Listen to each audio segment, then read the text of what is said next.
Hello, class. Hey, I want to apologize for last week. I was on. Hi, Bernadette. How are you? Let me make sure I get all your names down, okay? But I want to apologize over last week. I got onto the wrong Zoom meeting, and at any rate, let's see here. Uh, I got on and there was zero because I got onto the wrong because I have six classes and or five, and at any rate, I hit the wrong time Zoom and was all by myself and did it at 4 o'clock unknowingly to another class. So I'm very sorry. Let's see here. I hope you guys are doing well. Let me make sure that I give all your names. Have a good showing this time. So let's see here. Make sure. Let's see here. Joy, Annette, Larissa. All right, so far I have Bernadette, Tristan, Kenner, Prabtaj, Kennedy, Joy, Larissa. Who else am I missing here? Because it says here that I have 10. Okay, good. Melanie,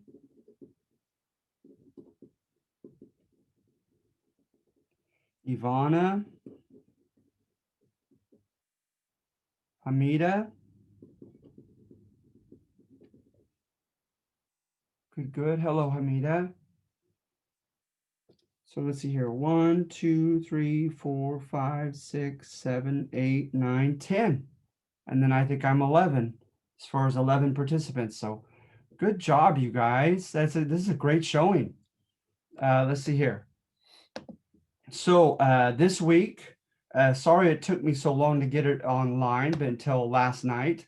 But this week we have the antebellum West, right? Expansion to the antebellum West.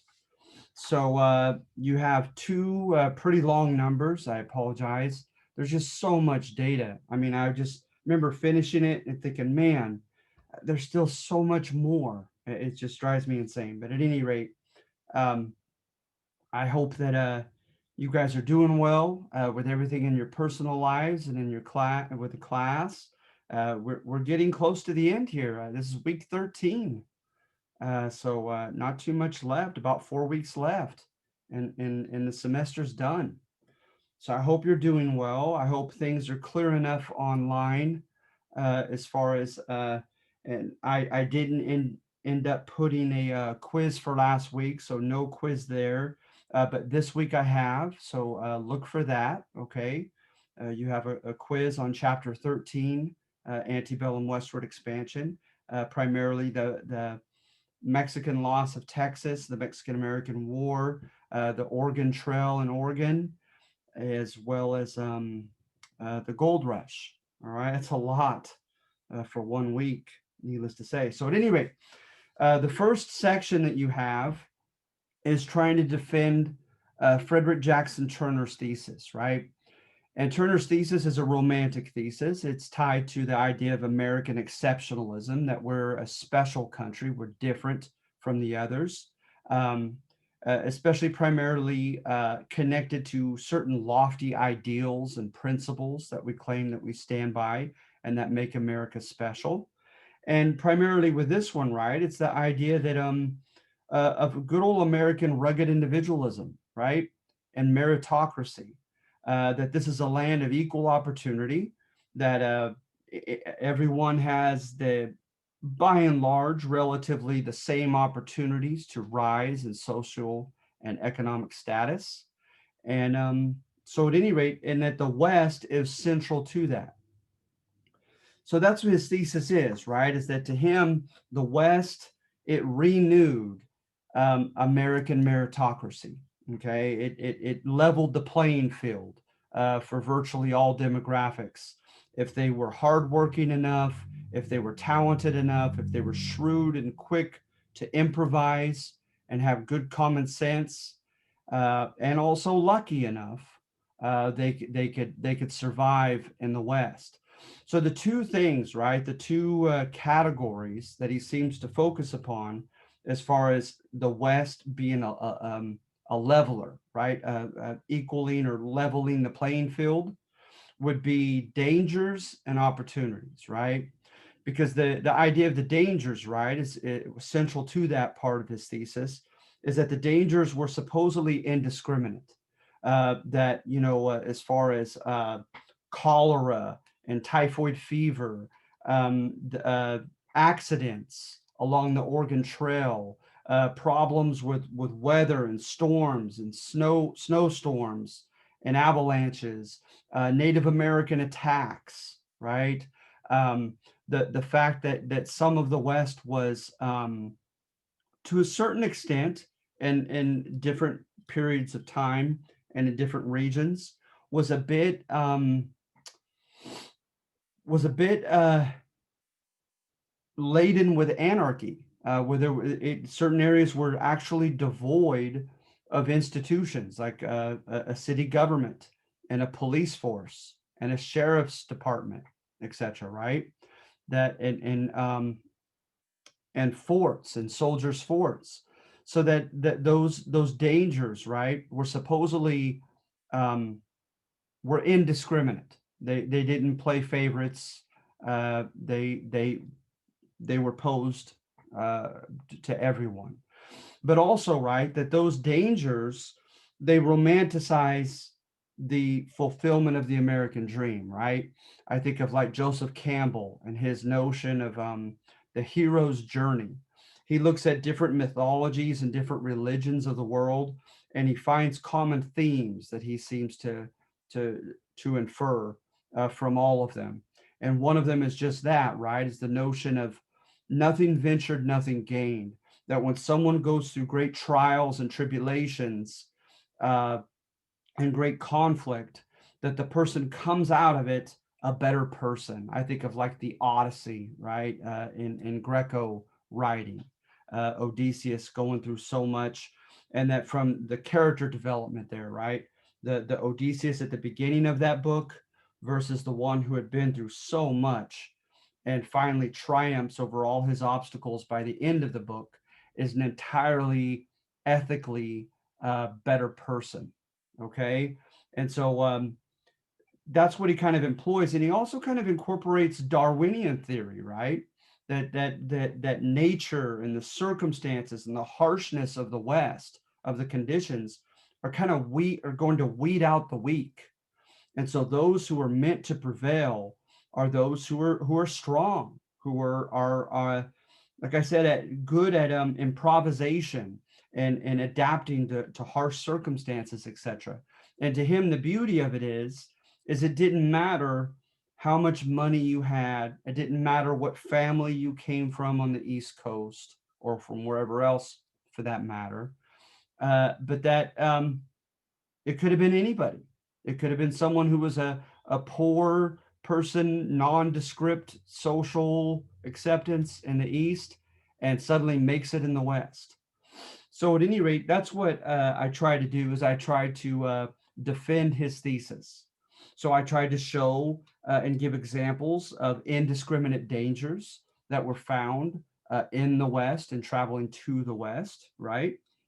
And so remember that there are always revisions to every thesis. So first off, as far as like the overland trails along the Oregon Trail, and then it forked into the California or Mormon Trail, going a little south to either Nevada, Utah, or California. And then, of course, the Southern Santa Fe Trail. When they look at the statistics of those, and remember, the statistics are not telling of the accurate truth, because many people likely died and it was never reported. But the statistical analysis that's available to historians suggests that the death rate was not that much higher, and that's in Alan Brinkley's textbook as well, not that much higher than anywhere else in the country, for that matter. But nevertheless, even if that were true, right, there were certain dangers that people exposed them to themselves to, that they would otherwise not have experienced had they stayed in the East. So for one, right, the treacherous rivers. You look at some of the rivers like the Platte River, it had a reputation for being placid on the top, but it was underlied by a very deadly undercurrent that was not apparent from the surface, and a lot of people, horses and livestock, etc., supplies and wagons fell victim to its undercurrent. The Snake River, the Columbia River, etc., known to be pretty dangerous in certain segments of their geographical expanse. Then you also have, of course, the fact that you're going through Native Americans' territory. And remember, as you saw with the Andrew Jackson episode, right? Last week's assignment with Jacksonian America, the Trail of Tears, etc., right? Also, you saw some of it in the War of 1812 video, is that there was a tendency amongst private individuals, state and territorial leaders, as well as the federal government, to sometimes rather unethically try to buy or purchase property, or at least the rights to travel through territory claimed by native tribes from deliberately not from the rightful rulers of the tribes, but instead find those who were amenable to, let's face it, to becoming bribed, to be bought, right? Abdul, thank you. All right, no problem.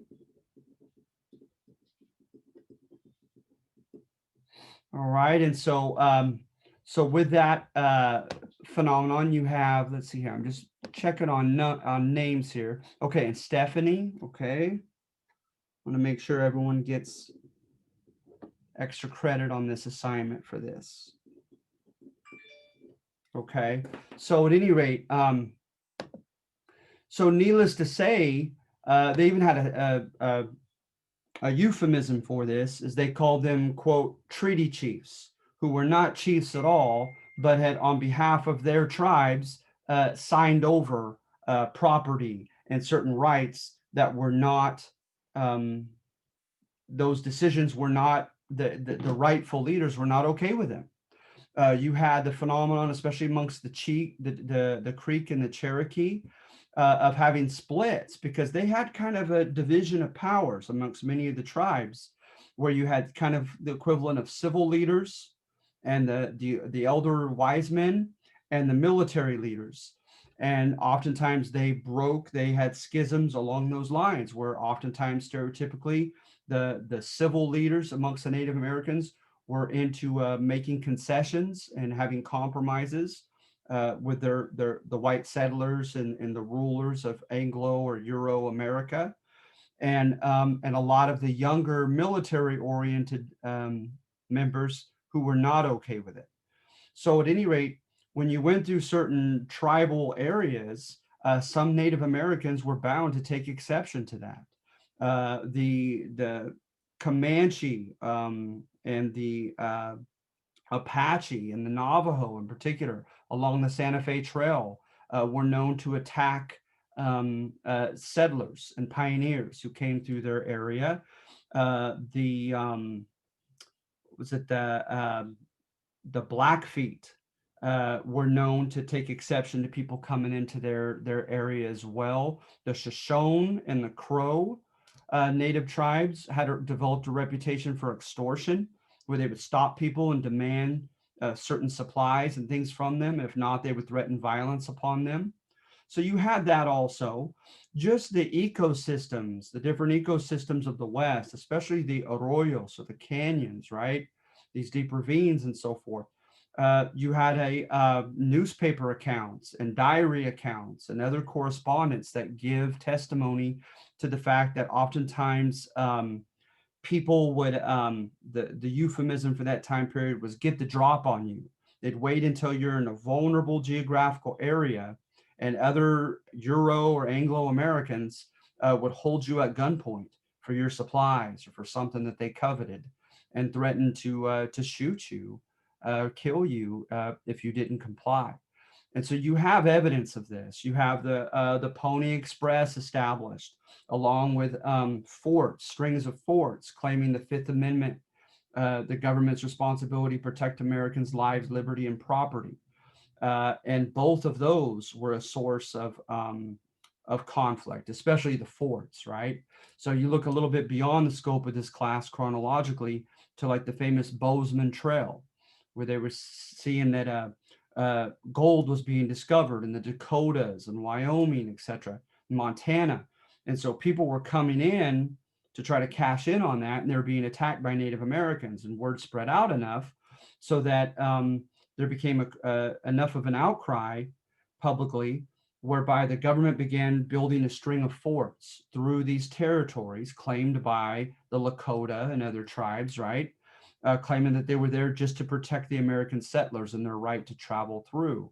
And they especially are going to, the federal government is going to endorse this when they had treaties made, the Medicine Lodge Treaty, the Fort Laramie treaties, and other treaties, whereby some of the tribal members of these tribes gave their consent to at least the safe passage of Anglo settlers coming through their territory, as long as they stayed on the move. But again, a lot of their rightful rulers and some of their younger warriors never gave their okay to this. There's a term they used that's loosely translated as touching the pen, touching the white man's pen to sign a treaty with him. And in some cases, they had civil wars among tribal members, and even assassinations of other tribal members who they felt sold out to the white man and touching his pen and signing a treaty of some sort without their permission. So you had the threat of Native American attacks. You have a guy named Robert Stewart, and of course the famous cases of Lewis and Clark and Zebulon Pike, where they did have some run-ins with Native Americans. John C. Fremont. John C. Fremont, by his second of three famous expeditions, was bringing the early antecedent to the Gatling gun, carrying it along with them. Such was his fear of Native American attack. And so then as you're going through, like I said, cholera, typhoid fever, dysentery, some awful epidemics spread at different times in the antebellum. And remember, antebellum just means before the Civil War. It's usually the 1830s through the 1850s, before the 1861 Civil War. And so you had those issues, and there were a lot of deaths amongst the vulnerable demographics, like the elderly, the sickly, children. Okay. And then, like I said, as far as the lack of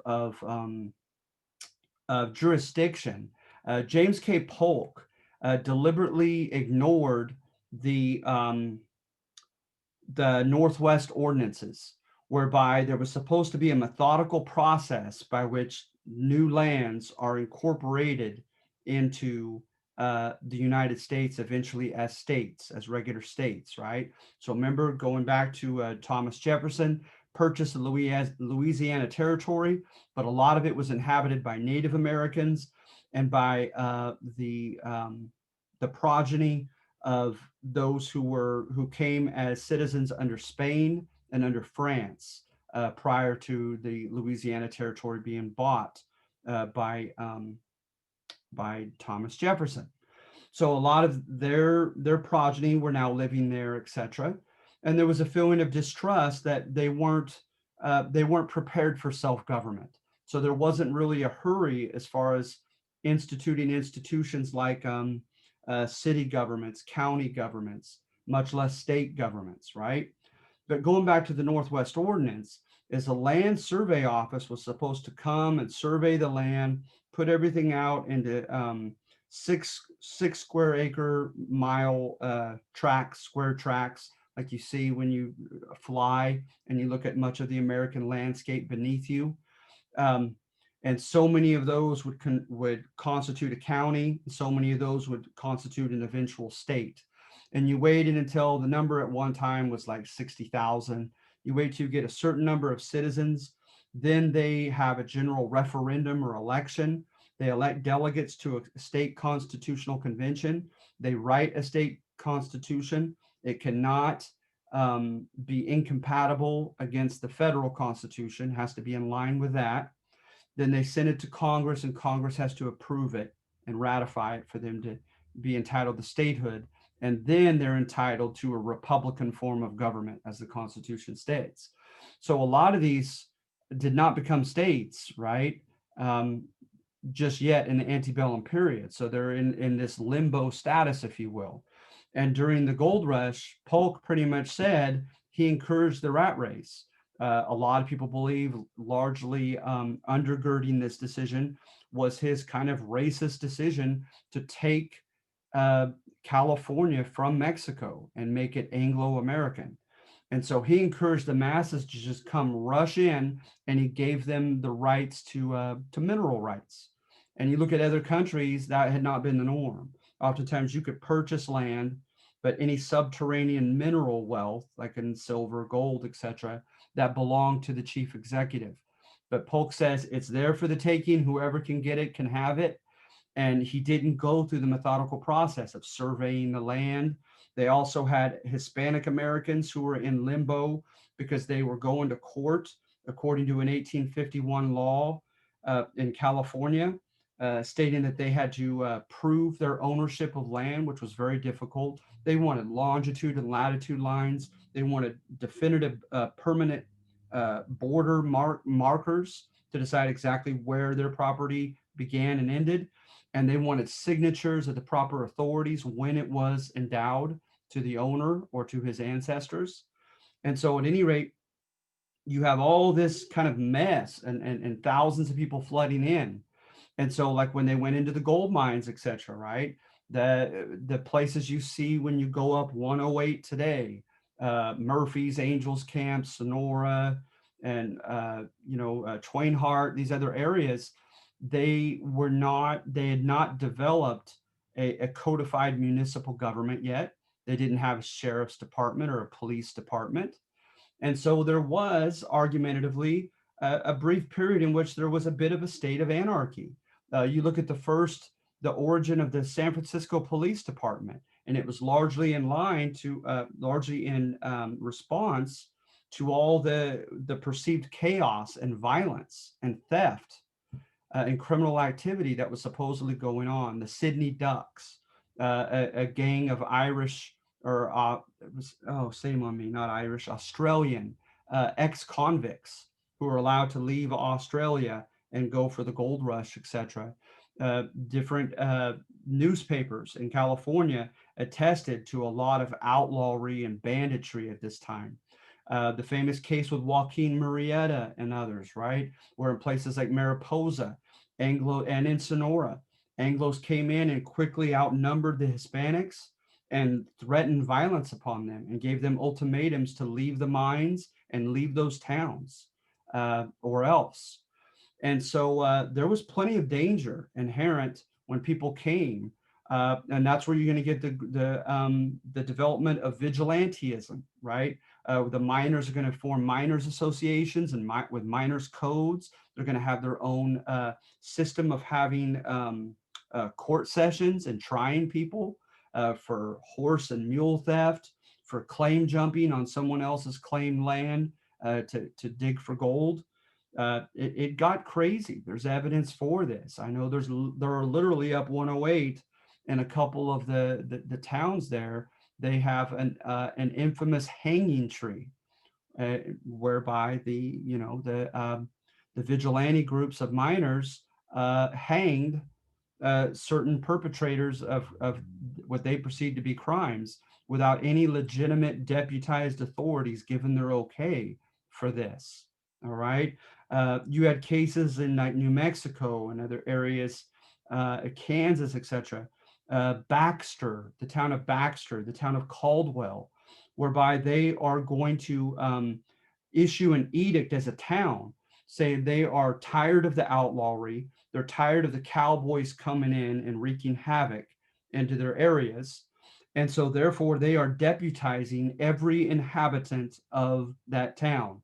And they're arming them and telling them to go ahead and shoot on the spot any cowboy who comes in with any ill intent into their town. I kid you not.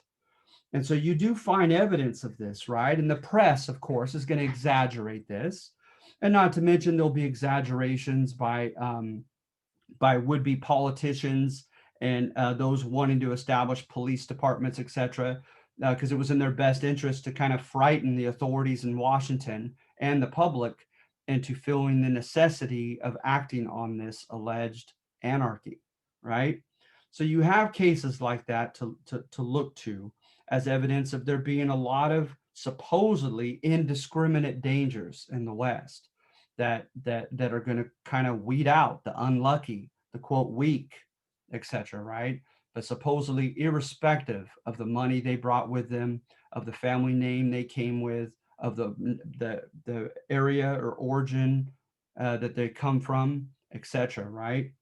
So that's his thesis, is he's trying to demonstrate that. Now, what about opportunities that were supposedly open to people, right? I think one of the biggest opportunities, of course, was squatting, illegally trespassing on land that didn't seem to be at that moment occupied or claimed by anyone else. And remember Andrew Jackson's period during this democratizing trend and trying to arguably curry the votes of the average poor white citizen. The Democratic Party in particular were really enthusiastically kind of courted that demographic and offered them Native American lands, eventually Mexican American lands, etc. And so that's another phenomenon. So people could come and trespass on land. And what made it all the more easy is the like in places like California, the Hispanic ownership of land, first of all, was rather oligarchic. You look at people like Pedro Fages and other comandantes and governors of California under Spain and then Mexico. They gave a lot of the land out to about 200 elite Hispanic families. And so these rancheros and others, they had lots of land, and some of them were pastoral, some of them just were by cattle. And so hence, right, you go into an area and you see these hills and wild grass, etc., where the Hispanic gentlemen's their cattle, their sheep, etc., are just freely grazing. And at that moment, it doesn't look as if they're using it; they're cultivating it.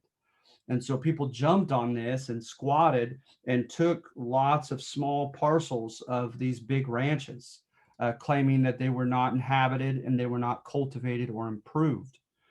And then, of course, you had racist judges that went along with this. You had the fact, again, that it was very difficult on paper to prove ownership of land as well as exact boundaries to which you were entitled. You had unscrupulous lawyers who charged such exorbitant fees for their services that oftentimes the Hispanic people who went to court became broke and had to take and give away some of the very land they're trying to fight in court for as collateral and payment to their lawyers. So it was just a very deadly, detrimental system of circumstances for Hispanic ranchers, etc. But it was very convenient for poor, ambitious white settlers wanting to come in and squat on land.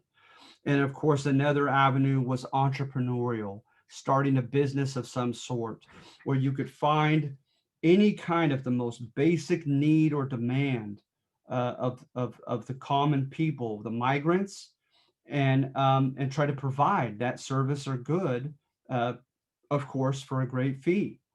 And so you look at The World Rushed In, right, by J.S. Holiday, a famous older book on the gold rush. And a lot of settlers who were coming across the overland trails and they decided to return. The euphemism they often used was they had seen the elephant, right? You go to the circus and the grand finale was the elephant. Okay, I've seen it all. All right, I'm not impressed. I'm ready to go back home. And so a lot of the people who began going back eastwardly across the overland trails, they would charge people money to simply bring letters of correspondence, mail, right, back to their loved ones, back to the East Coast. You had the Mormon groups that began offering ferry services across dangerous rivers, but charging people a toll fee for using those ferries to get themselves, their loved ones, their Conestoga wagons, etc., across those dangerous rivers. You had entrepreneurs and a lot of resentment therefrom of Asian immigrants coming in and working and having laundromats and cleaning the clothes for the miners, providing inns with food, and and of course the infamous opium dens, and you had prostitution as well, and other ways of trying to what people might call mine the miners. You had a guy named Sam Brannan who got his hand on a great percentage of the available pickaxes and common tools used during the gold rush, and then of course sold them at exorbitant rates in San Francisco to prospective or would-be miners heading for the gold fields. And so if you were quick on your feet, you could think of an entrepreneurial idea, some type of good or service that would be in demand for the miners, and enrich yourself from that. And so, you know, that was a big component to his section on opportunities, on equal opportunities for people heading to the West. But so far, are there any questions? Any questions or comments? No. No. Okay. No. No. Thank you. All right. Thank you for the feedback. So, okay. And so that's what I try to do on number one. Thank you guys for responding. I try to defend his thesis. And then on number two, as I often do, is I kind of take a 180, don't I? And I challenge or try to refute that thesis and say, wait a minute, equality of opportunity, I don't see that for certain demographics. And of course, the demographic I focus on number two are Hispanics, right? And so I hope you become familiar, whether you choose number two or not, please read it. I hope you become familiar with the basic narrative of Mexico's loss of Texas and Mexico's loss of the far West 12 years later via the Mexican-American War. And so with Texas, I hope that I was pretty clear on the basic narrative of events, of kind of cause and effect, action and reaction. So notice, right, in court American history, that praises and tries to justify everything, you know, white Americans have done to other demographics. They point to evidence of Mexico being very very tumultuous. There were several coups, civil wars, unrecognized results to elections, and scratching of previous constitutions and implementing new ones. So there was a lot of disruption and disunity and instability in Mexico itself. And then, of course, culminating with a couple big ones, right? As one was the April 6th colonization law of 1830 under Anastasio Bustamante. And that contended that slavery would no longer be implicitly allowed in Anglo-Eastern Texas, and that there would be no more Anglo-American immigration allowed into Mexican Eastern Texas. And then also the Siete Leyes, right? The 7 laws constitution under Santa Anna. It was rather, like I put in here, uber conservative. He recognized the right to shut down the Diputación, the Congress in Mexico City itself. He pretty much called the states now his departments, and he handpicked the governors instead of being elected by the people in their own states. He did away with the state legislators, so the elected assemblymen who were to write laws in the different states of Mexico did away with that body, right? And so there was kind of a curtailment of cutting short of rights that people under Mexico had once enjoyed, especially under the famous 1824 liberal constitution of Mexico, that went against slavery, that had broad enfranchisement or citizenship rights granted to a lot of different groups of men, that was very decentralized and allowing the states to have quite a bit of autonomy to do their own things. And of course, have elected representative government in their own states, particularly their state legislators and their governors. And Santa Anna did do away with that. But my argument, right, more cynically on number two, is that that was a convenient excuse. That was a convenient excuse in the Anglos' lust for Mexican lands, their racist preconceptions, and their kind of condescending attitudes toward Hispanic people in general. And so that hence they were wanting to break away from the get-go. And I tried to establish a pattern through some events like the Fredonian effort to try to establish their own colony distinct from Mexico in eastern Texas. And this is all the more heinous, according to Chicano historians, in light of the great generosity shown by the Mexican government to them. Remember, they were in to come in and they could get over 6,000 acres of free land. They were exempt from paying taxes for 6 years. And the land was very fertile in eastern Texas. They were under a fellow Anglo governor or impresario, Stephen Austin. And so they had a lot of perks, right, offered to them. And in return, they were to swear an oath of loyalty to the Mexican Constitution and government. They were to learn Spanish and become Roman Catholic and abide by Mexican laws. And of course, after that 6-year span, they were to begin paying taxes. And you have arguments from different historians that initially, like in 1824, when a group of 300 came with Stephen Austin, that things were rather amicable, that there was a lot of intermarriage between Anglos and Hispanic families, and commercial ties, that there was widespread assimilation of the Anglos learning Spanish, becoming Roman Catholic, abiding by law. But it didn't take long from 1824 to about 1830 or 1828 when Mier y Terán and another gentleman, Mr. Sanchez, came up to give a report on the state of affairs in eastern Texas under this Anglo colony under Austin, right? And of course, their news was bad. It was by that time, numbers had increased like 200-fold.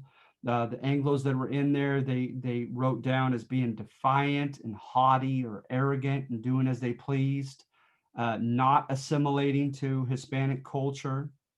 And so they gave a warning, and that led to the April 6th colonization law established by Bustamante. But arguably, there was a person who was seen as kind of a liaison, a go-between, in the person of Stephen Austin. He did assimilate. He did swear fealty to the Mexican government. When the Fredonian revolt happened in his colony, he squashed it. He helped squash it with his own militia. He at different times wrote federal complaints to the Diputación of Mexico City, claiming that the Anglos were not abiding by his rules, so they would not listen to him, and that he needed federal Mexican troops to come help and support law and order.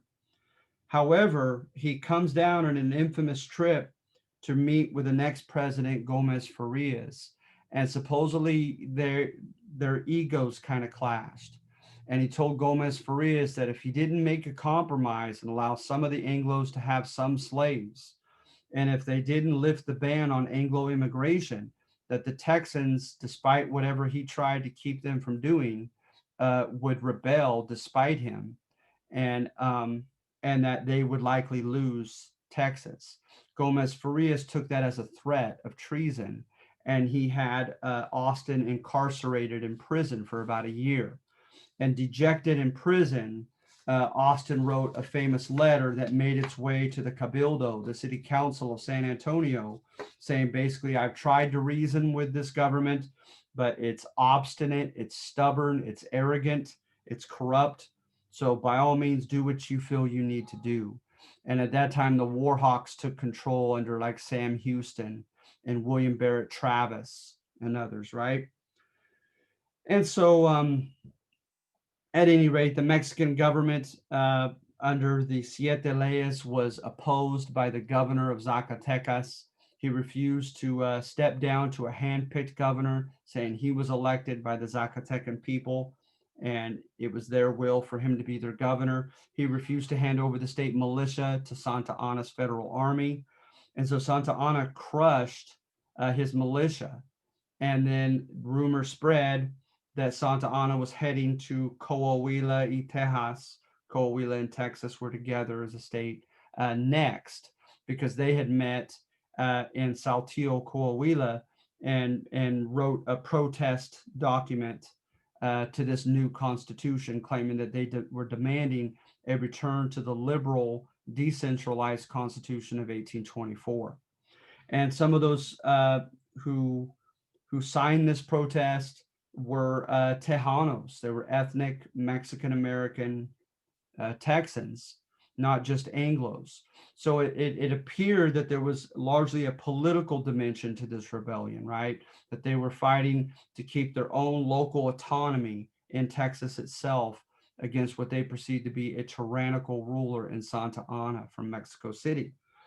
But it didn't take long, right? And you look at what I quoted William Barrett Travis, as he and the other men at the Alamo were about to lose their lives to Santa Anna's army, claiming that he wanted liberty-loving Anglo-Saxon Americans to come and take this this beautiful land from a corrupt and degraded people. And so in that writing, he largely made this now into a racist war, into an ethnic oriented war, and not just a liberal libertarian movement against an autocratic centralized government. And so, a matter of fact, some of the people like the Seguin family, Juan and Erasmo Seguin, they supported, they were momentarily in the Alamo and sent on an errand, which saved their lives. But they supported this rebellion against Santa Anna's centralized constitution, but no good deed went unpunished. When Mexico was won by this largely Anglo rebellion at the Battle of San Jacinto, where they captured Santa Ana, the the the new established government began issuing explicit and implicit laws that kind of excluded the Tejanos from participation in government, because there was kind of a racist distrust of them.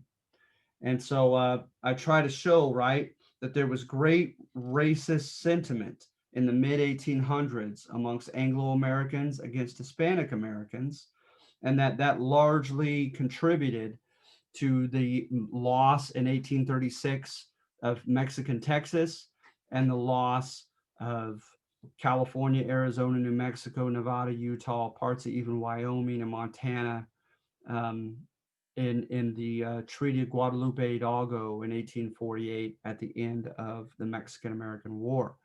And I make no bones about it, right? I'm very opinionated in claiming that there was no such political justification as there was in Texas 10 years later in 1846 with the Mexican-American War. With the circumstances that you read in that section, it arguably portrays the contention that Polk and his Democratic Party administration picked a fight with Mexico to take her lands. And so the Mexican-American War ensues, and then I try to show evidence of a special racist degree of ruthlessness in the manner by which Anglos fought against Mexican soldiers, and how it got particularly nasty. Um, I try to show evidence of coercion and extortion and intimidation and manipulation by Anglos to take lands from Hispanics, despite the Treaty of Guadalupe Hidalgo's promise that they were entitled to their lives, liberty, and property and rights as American citizens, now that the border had crossed them and it was now America where they were. And so, and then of course, I try to give evidence of just overt action taken by Americans and American institutions and governmental leaders here in the West to try to thwart the aspirations of Hispanics in their pursuit of the American dream.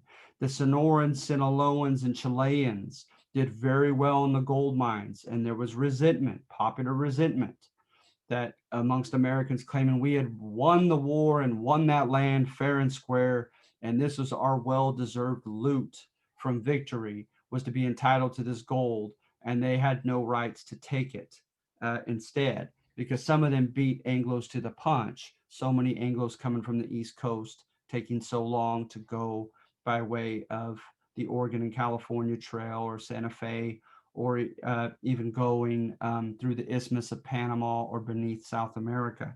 It took them months and months to make it. So there was resentment there. You see evidence of the foreign miners' taxes, right? Of money that non-US citizens had to pay, including primarily Hispanics and Asian miners having to pay, right? And then you have an interesting point by Jorge Iber and Arnaldo de Leon, Chicano historians, who use the term proletarianization, that Hispanics, right, were somewhat marginalized and pigeonholed into the proletariat, into the manual laboring working class. And not just the proletariat, right, but into menial jobs of no good compensation, no societal prestige, but almost most importantly, little to no opportunities for advancement in those jobs, right? And so the notion was that circumstantially that happened, and then culturally and psychologically, Americans try to rationalize that by saying, "Oh, Hispanics, that's where they belong.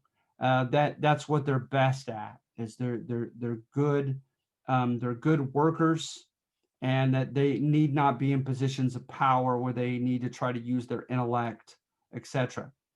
And so I thought that was an interesting term, this proletarianization. So a lot of them went into the service sector as cooks and cleaners, etc., with little opportunities for advancement and low pay. A lot of them began working as cowhands on the ranches, because at first, right, Rutherford B. Hayes, or one of the presidents just after the Civil War, gave a general calling for anyone who found roaming horses and cattle, going all the way back to Vasquez de Coronado, who were not branded, to be free for the taking. So people would go on these great hunts for the wild cattle and horses. And for a while there, the railroads only made it so far as Kansas. And so they would go on these great cattle runs that were dangerous, but romantically viewed, to make it to those train depots in these quote cattle towns. Okay. And but eventually the railroads made their way all the way into the West. So there was no longer need for that cattle drive. The numbers and proportion of cattle and horses that were wild still and unbranded pretty much diminished to the point of dissipated. So that opportunity was no longer there. And a lot of big corporate ranchers and farmers like Stillman and King in Texas bought up the vast majority of lands. And barbed wire was invented at this time, and so they closed off their properties for any free grazers. And now the cowboy's heyday was over, and now he just became a low-paid ranch hand to work on a rich guy's ranch. And so that's where a lot of Mexicans worked, were as vaqueros, as Hispanic cowboys, which did not pay well and didn't have much advancement opportunities. And then I mentioned the major industries of like the railroads and the corporate mining companies, who tended, some of them tended to primarily employ Mexican Americans, pay them very little, work them very diligently and exhaustively, and offer them little to nothing in return. And oftentimes there was a glass ceiling, like what they use with women. No actual laws or policies that were written down by these big corporations or by the states in which they were working under, to not allow Hispanic workers to become working foremen or supervisors, etc. But they just simply didn't do it. They just simply wouldn't promote them. So hence a ceiling that you can't see because it's not written down, a glass ceiling. And so a lot of this happened to Hispanics at this time, right? And so to me, I'm saying, right, so much for Frederick Jackson Turner's thesis of conditions in the West leveling the playing field, but that certain demographics like Hispanic Americans were, they were targeted, they were marginalized, the opportunities to others were kept from them, and they were exploited and kind of pigeonholed into the proletariat and to jobs that were hardworking, paid very little, and had little to no opportunities of advancement for them. All right. And then, of course, how did Hispanics respond to this? For one, no matter what happened to them economically, they held on to their culture very well. You look at evidence of like miscegenation, interethnic marriages, and procreation of children, particularly between Hispanic women and Anglo men. And by and large, the evidence suggests that the children were raised as Hispanics.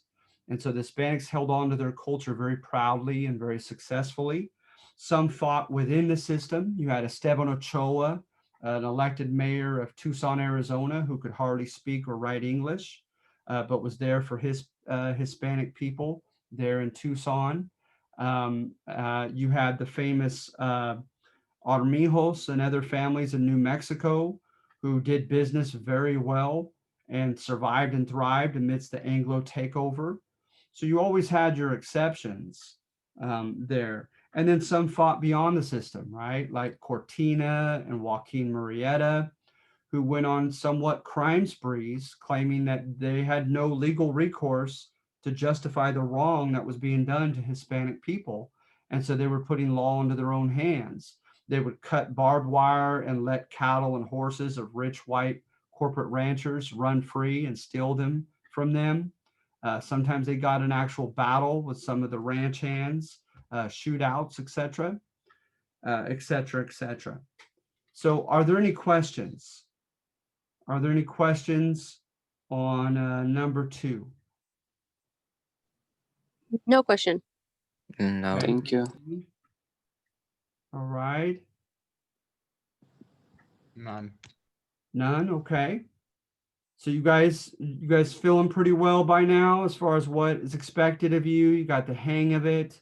Like I said, we're already in week 13, just about 4 weeks left. Yeah, but I was wondering, is there going to be a final in this class?